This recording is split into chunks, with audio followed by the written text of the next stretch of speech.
This episode is brought to you by Progressive. Most of you aren't just listening right now, you're driving, cleaning, and even exercising. But what if you could be saving money by switching to Progressive? Drivers who save by switching save nearly $750 on average, and auto customers qualify for an average of 7 discounts. Multitask right now. Quote today at Progressive.com. Progressive Casualty Insurance Company and Affiliates. National average 12-month savings of $744 by new customers surveyed who saved with Progressive between June 2022 and May 2023. Potential savings will vary. Discounts not available in all states and situations. This episode is brought to you by Tic Tac. Minty, refreshing, classic. And it's not just the Tic Tac mints. It's the new track by MacInnes with beats that'll leave you feeling as refreshed as a Tic Tac and a vibe that'll take you on a ride through 100 layers of flavor. Does it get any fresher than this? Tic Tac, enjoy the bright side. That 100-layer joyride. Pop one, let's paint the town. Freshman flavors all around. Take a ride on a Tic Tac. Pick up a pack of Tic Tac mints today.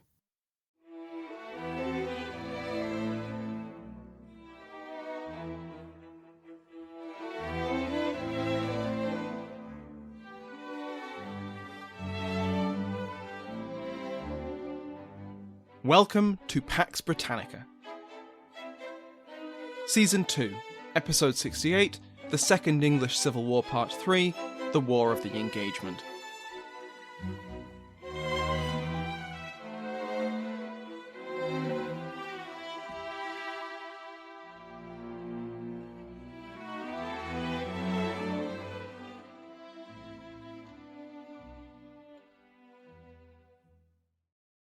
Welcome back to Pax Britannica. I'm your host, Samuel Hume.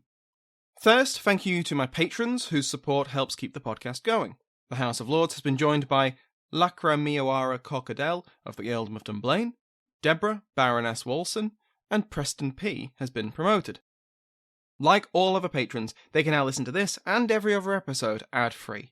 Go to patreon.com/Pax Britannica to find out more. Over the last 3 episodes, the Coalition of Chaos episode and the first 2 parts of the Second English Civil War, we've covered how the various forces which made up the Royalist coalition in England have been fighting the Second English Civil War. This coalition was a mixed bag. Former Royalists from the First Civil War who still fight for the king. Moderate parliamentarians who think the political and religious revolution has gone too far. Political and religious Presbyterians who hate and fear the anarchic ideals of the independents and their religious toleration. Former parliamentarian soldiers and sailors who have defected to the king for grand ideals, as well as those who just want to get their wages paid. And ordinary people who are sick and tired of famine, disease, high taxes, high prices, the standing army, the puritanical decrees of Parliament which have banned their festivals and holidays, and who are above all else desperate for a return to normality. All across England and Wales, these resentments and grievances boiled over, sometimes into petitions, sometimes into riots, sometimes into outright rebellion.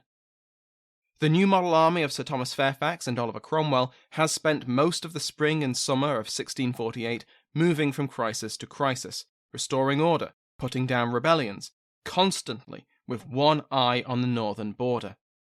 Because central to the hopes of all these royalists, those who were aware of the larger picture that is, were the Scots.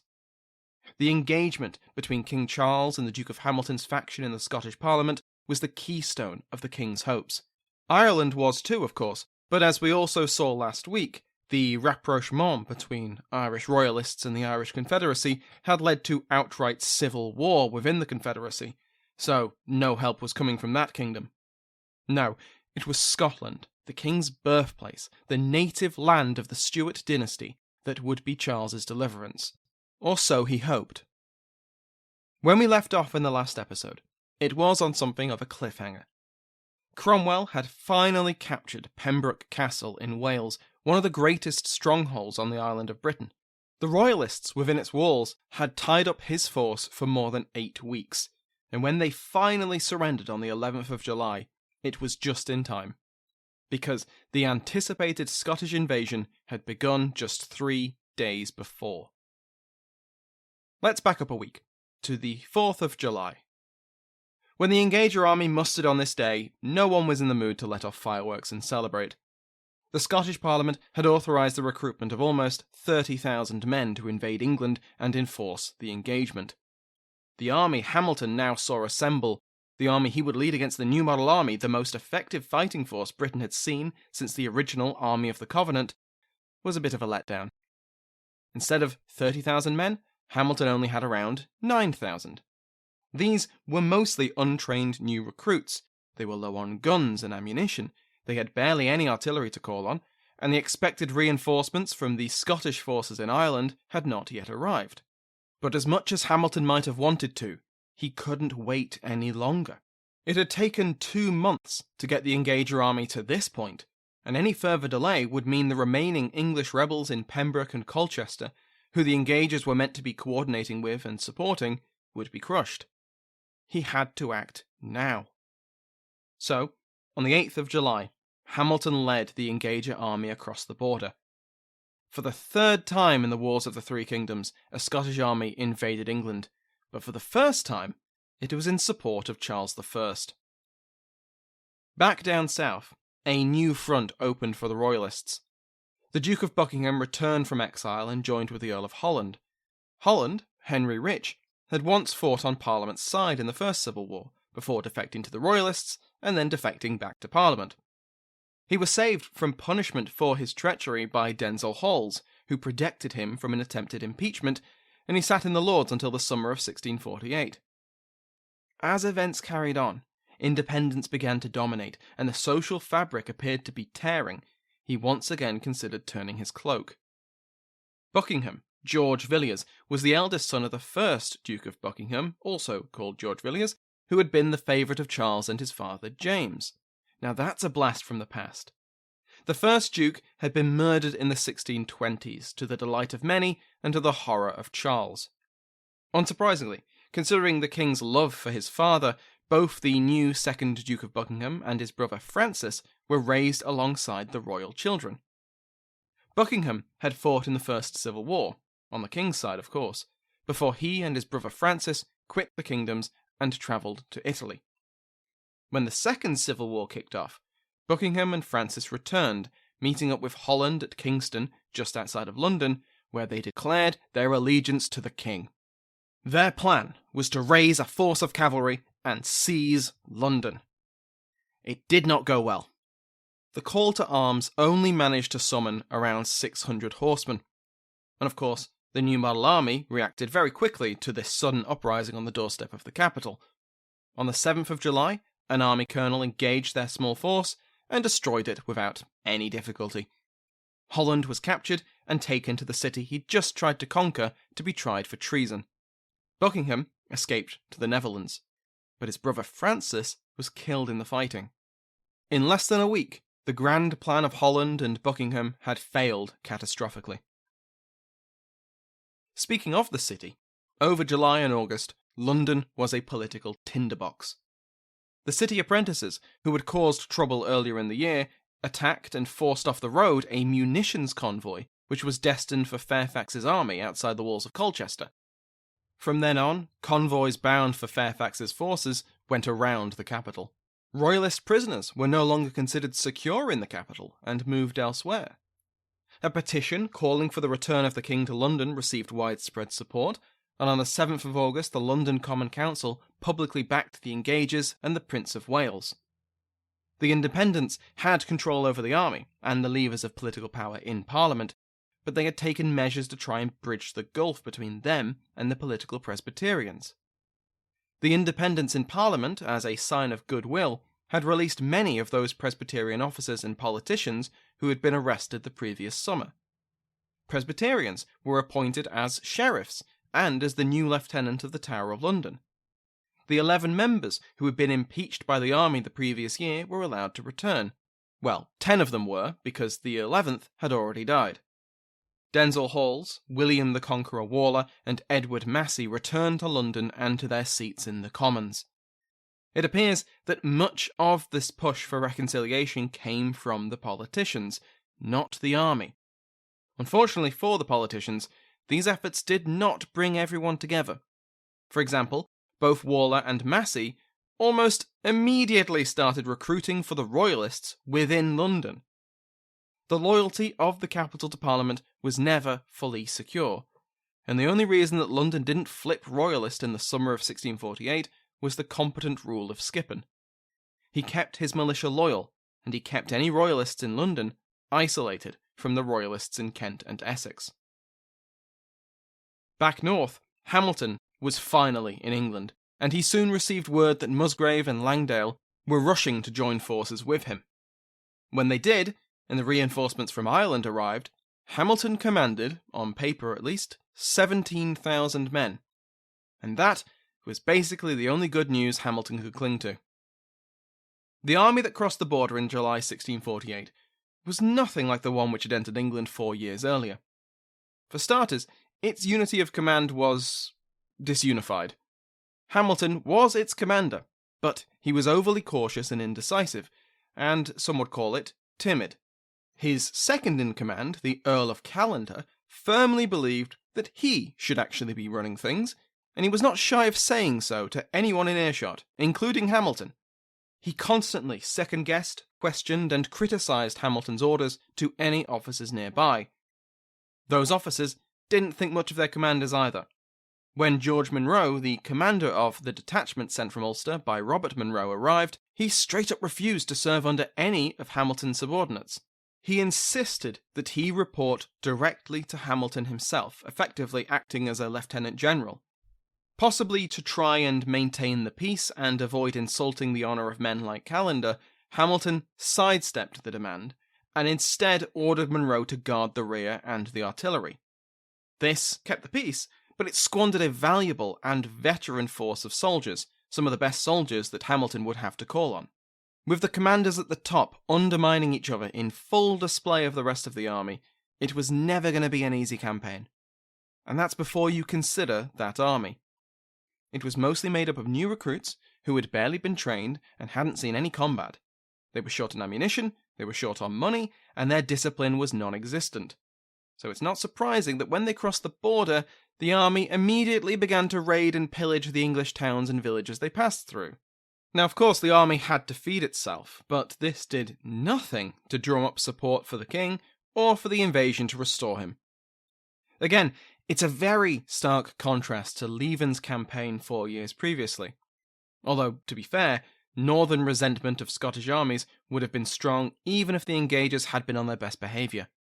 The Northerners had only just got rid of their military occupation after 3 years. They were hardly going to welcome them back with open arms just a year after they left. But it's an interesting contrast to just a few years before. Early in the First Civil War, the North was a bastion of royalism, but, to quote Gentles, Charles threw this advantage away by enlisting Scots to fight his English subjects. End quote. And to top it all off, the weather was just terrible. It was the wettest summer in living memory. This didn't just make marching miserable, but also far more difficult. Roads became mud, streams became rivers, and gunpowder stores, as well as the matches to light them, were drenched. All this combined, terrible weather, an unwelcoming population, no pay, few supplies, the lingering doubts instilled by furious Kirk ministers that they were in fact betraying God and the Covenant, it's safe to say that morale was in the basement. Now let's talk about the route they took. When I covered the seizure of Carlisle and Berwick, I mentioned that this gave Hamilton options. The first and most likely route for him to take south was the Eastern Road, through Berwick and down the east coast. This was the normal route for armies to take. It was faster, with easier terrain, better suited for the cavalry, which was the main strength of the engager army. It was also the best route to take if you wanted to, say, relieve the siege of Colchester, or indeed threaten London, which you would think would be top of Hamilton's priorities. This is not the route that Hamilton took, however. He appears to have intended to capture Manchester. Manchester, which had never fallen to a royal army throughout the First Civil War, despite being sieged repeatedly and for extended periods of time. It was no less defended now. To reach Manchester, Hamilton led his army south along the western route, crossing the border near Carlisle. If you've never been to the northwest of England, it's a beautiful place. It's basically made up of 4 large areas of outstanding natural beauty. Think British national parks. I bring this up because that beauty comes from the hills, valleys, lakes, and forests which cover the landscape. Great for a visit, bad for an army. Hamilton will find his force slowed down and split up by the terrain throughout this campaign. Also, it made effective scouting for, say, the size, disposition, or movements of enemy armies very difficult. But I'm sure none of that will matter. Hamilton knew that time was of the essence. He soon learnt that Pembroke had fallen, and that Cromwell must now be on the way north. Major General John Lambert, who had been making the Northern Royalists pay for every day the Engagers delayed, was waiting at Warwick Bridge, near Carlisle, with around 4,000 men.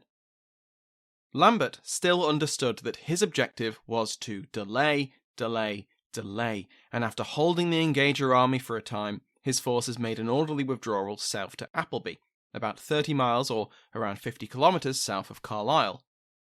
It took Hamilton 2 more days to organise his army and resume the march, but by the 17th of July he once again met Lambert in battle at Appleby. Lambert's men were defending a bridge, dug in and prepared, and the Engagers had to, once again, wait for their infantry to form up in order to advance. By the time they were ready, it was almost sunset, and it was pouring down with rain. No surprise, Lambert's men held the position against the soggy and ill-motivated attack, and overnight Lambert once again withdrew. He left a small force to hold Appleby Castle, but took the rest of his force to Barnard Castle, now famed for its innovative eye tests. Hamilton was then forced to spend 2 weeks near Appleby in order to resupply and await more reinforcements from Scotland. As lightning advances go, this was pretty shoddy. In stark contrast, by the 1st of August, Cromwell had reached Leicester, by the 5th, he was at Nottingham, and by the 8th, he was at Doncaster. Not counting the distance from Pembroke to Leicester, just Leicester to Doncaster, Cromwell covered around 86 miles, or 138 kilometres, in just a week. Now, though, he was forced to wait for 4 days for more artillery to arrive from Hull, and he spent his time relaxing. Oh no, wait, this is Oliver Cromwell. He didn't do relaxing. He popped up the road to Pontefract, held by the Royalists, to, as Lipscomb puts it, antagonise them. This was also the first recorded instance where Cromwell was referred to as Ironsides, a nickname which will stick. On the 13th, Cromwell marched north and united with Lambert at Wetherby. A few days before, on the 9th, Hamilton had started moving once again. His plan was to link up with Lord Byron, we haven't seen him since Marston Moor, who was trying to raise a royalist force from Cheshire and North Wales. Langdale was ordered southeast with 3,000 infantry and 600 cavalry to try and turn the governor of Skipton Castle to the king. He was on the way when his scouts reported, on the 13th, that a large enemy force was nearby, the combined army of Cromwell and Lambert. So Langdale sent word back to Hamilton to warn him. Suitably warned, Hamilton pressed on. His logic was that his intended destination, Preston, was more suitable ground for his infantry to fight on. That decision had deadly consequences. Lipscomb notes that many historians have concluded that Hamilton and the Scots can't have known where Cromwell was at this point, but that this wasn't the case. He did know, but he still acted like he didn't. His cavalry vanguard under General Middleton reached Preston on the 16th of August, and then continued south. They needed supplies. They crossed the river Ribble and carried on south. For his part, Cromwell and Lambert had crossed the Pennines, a ridge of mountains and hills which ran north-south through the north of England, and held a council of war on the evening of the 16th. Here, Cromwell decided to make a bold move. He would force a confrontation with Hamilton by blocking his retreat north. They crossed the Ribble, where they spent the night. The following day, the War of the Engagement and the Second English Civil War would effectively be decided.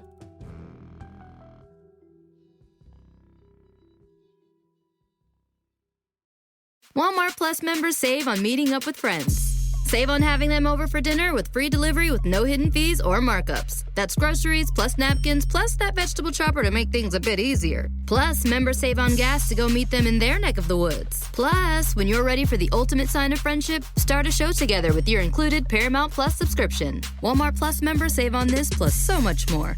Start a 30-day free trial at walmartplus.com. Paramount Plus Essential Plan only. Separate registration required. See Walmart Plus terms and conditions. Madame Tussaud. We all know the name, and many of us have visited one of the wax museums which bear that name.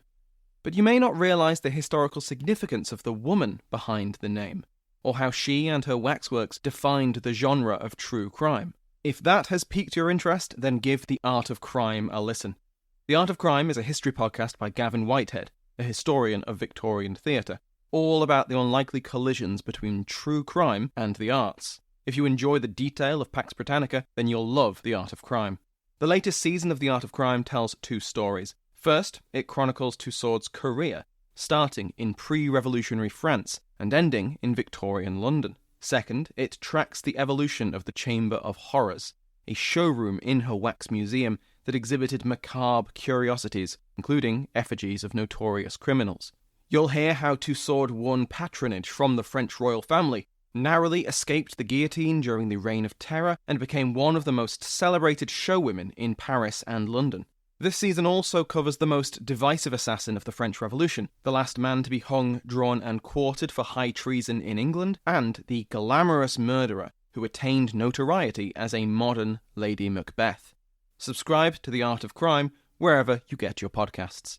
We need to know where everyone was on the dawn of the 17th of August, 1648. So, first of all, Hamilton's army was split up. His cavalry, under General Middleton, was still south of Preston, on the other side of the River Ribble, closer to Wigan. His infantry, under General Bailey, was preparing to cross the river and join them. Langdale was en route from the north, heading towards Preston to rejoin the army, and Monro's force was more than a day's march away, back north, keeping a healthy distance from the squabbling noble commanders. Cromwell and the parliamentarian forces were roughly united and had a good idea of where the enemy was. Hamilton believed that Cromwell had split his force in two, sending a portion of his force to defend Manchester. This belief would affect his decision-making. As it happens, from his position to the north, Monro had been warned by Musgrave that Cromwell's whole army was bearing down on Hamilton, and he sent messengers with warnings to his commander. The vanguard of the parliamentary force caught up with Langdale about 2 miles from Preston. Leaving his troops to hold the line, Langdale rushed to meet with Hamilton and advise him that he had engaged the enemy. Hamilton still believed that Cromwell had split his force, despite, it has to be said, the up-to-date reports from Monro indicating that he hadn't done that. Hamilton told Langdale to just keep fighting what was surely just a small outrider force. Callender mocked Langdale for being so worried about a mere probing attack. The two Scottish nobles were still determined to continue south, and so their army continued crossing the Ribble. Langdale dutifully returned to his army, and he later complained that "we were skirmishing in all 6 hours, in all which time the Scots sent me no relief." After those 6 hours, the rest of Cromwell's force arrived, and the weight of numbers began to tell. Langdale's men, exhausted and low on supplies after their extended battle, began to be pushed back towards Preston. Hamilton was now faced with reality, and slowly realised the danger he'd put his army in. He sent some of his rearguard cavalry to assist Langdale, but they were almost immediately charged by the new model cavalry and forced to flee. Cromwell's advance through the hedgerows which surrounded Preston was relentless, and soon Hamilton's main force, spread over 40 miles, was engaged at multiple points. It was in a terrible position as well, with more than half of it on the south side of the Ribble, unable to help the rest caught on the north bank near Preston. Hamilton made a decision. He sent word to General Middleton to get back north with the cavalry and ordered his infantry to stop crossing the Ribble, for those who had already crossed to come back, and for all to form up on Preston Moor. They would stand and they would fight here. They would let Cromwell's fanatics and revolutionaries wash against the rocks of their discipline. They would be a wall, a castle, a mountain of defiance. It was a long shot, but they just might pull it off. And then Callender rode back across the bridge, and demanded to know what the hell Hamilton was doing, and Hamilton's resolve to fight, so bright and yet so brief, disappeared in the face of his second-in-command's contempt. Callender told his commanding officer that his plan to fight on Preston Moor was stupid, essentially. His cavalry would never get back in time, and without cavalry support, the Engager infantry would be overwhelmed by Cromwell's own horsemen. The better defensive position was on the other side of the Ribble, where the bridge could create a choke point while they awaited the return of Middleton and the cavalry. Now, this wasn't terrible logic from Callender. The other side of the Ribble would be more defensive, and it would buy more time for the Engager cavalry to return. Stuart Reed commends Callender's logic, but the plan had three major flaws. Firstly, it would mean abandoning Langdale's army on the north side of the river. There was no way they could break through the resistance of the New Model Army and reach the crossing. Secondly, it required Hamilton's ill-disciplined infantry to maintain discipline and execute a difficult manoeuvre under enemy pressure. And thirdly, it meant countermanding orders that had only just been made, adding to the confusion among the Engager ranks. But Callender insisted, and Hamilton caved. The order was given: return to crossing the Ribble. And then the New Model advance crashed home, splitting the Engager force in two. Most of the army held the bridge in the south banks of the river, but the rest were pushed back to Preston itself. Langdale's position completely collapsed, with many of his infantry killed or captured, and his cavalry fled north to link up with Monroe. Hamilton was on the Preston side of the river. Langdale arrived at his position, and the two commanders fled west, through Preston, and forded the River Ribble at a more northerly point. They looped back around to rejoin the bulk of the army on the south bank, and could only watch as those cut off were killed or captured. The Engagers held the bridge across the river in a fierce push of pike, until Lambert ordered a force of infantry to bypass their position through an obscure path through the nearby woods, called Watery Lane. Emerging behind and to the side of the Engager position, the defensive position collapsed, and they fled back down the bridge. The infantry then fought a duel across the river. Since neither side had any artillery, the better rate of fire and experience of the new model soldiers told. As light began to fade and the battle petered out, Cromwell's forces had secured a foothold on the south bank. The vast majority of the Engager infantry had played no part in the Battle of Preston. In fact, it was Langdale's force which had done most of the fighting at Preston. Because of the indecision and squabbling among the commanders, they just had to stand and watch as their comrades fought and died. Morale, already in the basement, was starting to scratch at the foundations. In all, the Engagers and Royalists lost around 5,000 men at the Battle of Preston, with Cromwell estimating that his forces had killed about 1,000 outright and another 4,000 taken prisoner. In his Atlas of the Battle, Lipscomb states that Hamilton had the advantage of more than 2-1, almost 24,000 men versus Cromwell's 11,000. But bad intelligence, worse use of that intelligence, indecision from Hamilton, insubordination from Callender, and the better training and experience of the New Model Army beat those odds. But the silver lining was that Hamilton's army was mostly intact, which happens when most of your army doesn't fight a battle. That evening, Hamilton convened a council of war, and once again it appears that Callender dominated his superior officer. Callender advocated a night withdrawal to meet up with Middleton's cavalry. Now this plan was disputed by Hamilton's other officers, especially Bailey, who pointed out that night manoeuvres are very tricky, and the Engager army was in no state to do one. They were exhausted from marching, and for some of them from battle. They were hungry and cold, they were low on supplies. They would be marching through unfamiliar territory, through mud and in the pitch black. To make matters worse, Callender urged the Engagers to abandon their baggage, including their ammunition, in order to make better speed. Middleton would struggle to find them in the dark, whereas he knew their current position, and it was a defensive one. In spite of all these points, Hamilton bowed to the pressure of Callender, and the Engager army withdrew under the cover of darkness. They left behind their ammunition, which, despite an order being made to detonate it to avoid giving supplies to Cromwell, it wasn't, and Cromwell gratefully accepted the free gunpowder. All the problems highlighted by the skeptics proved correct.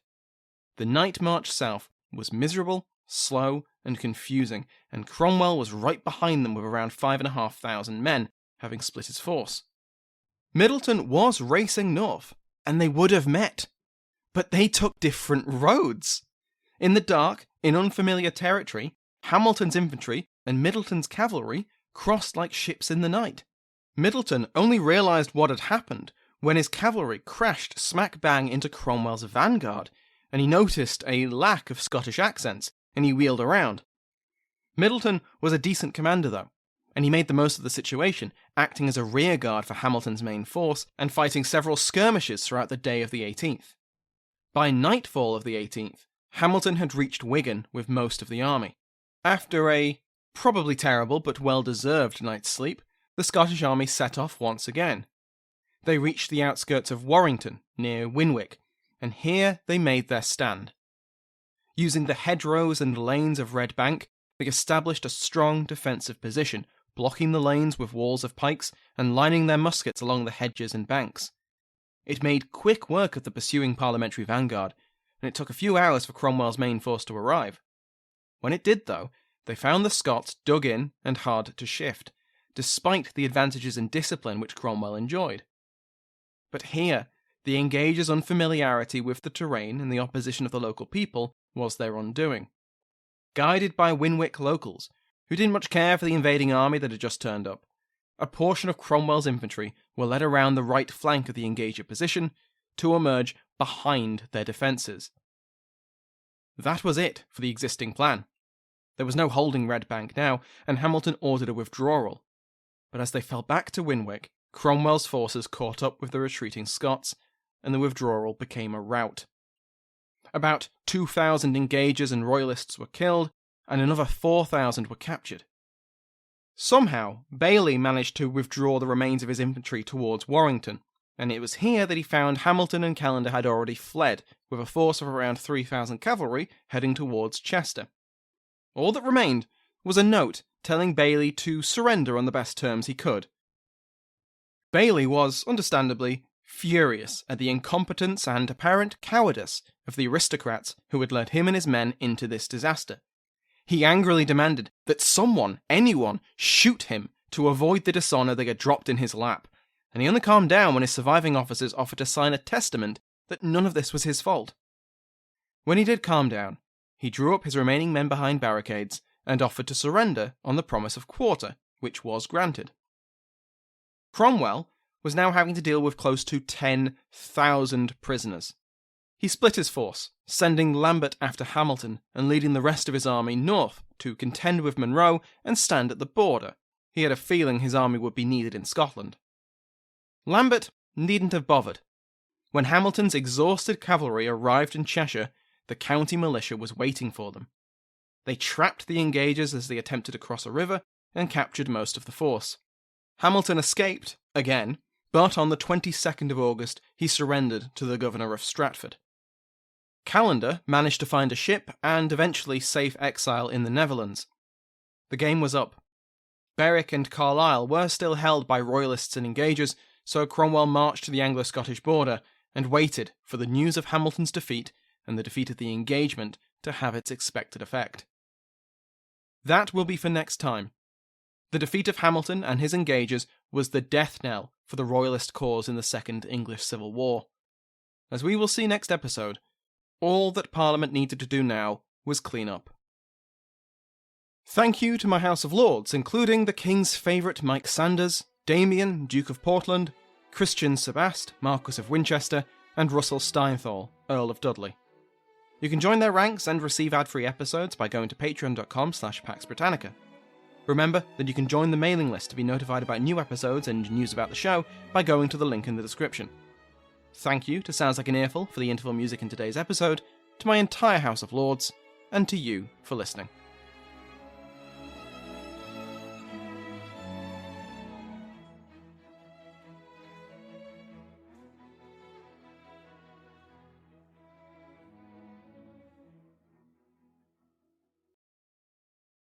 The French Revolution set Europe ablaze. It was an age of enlightenment and progress, but also of tyranny and oppression.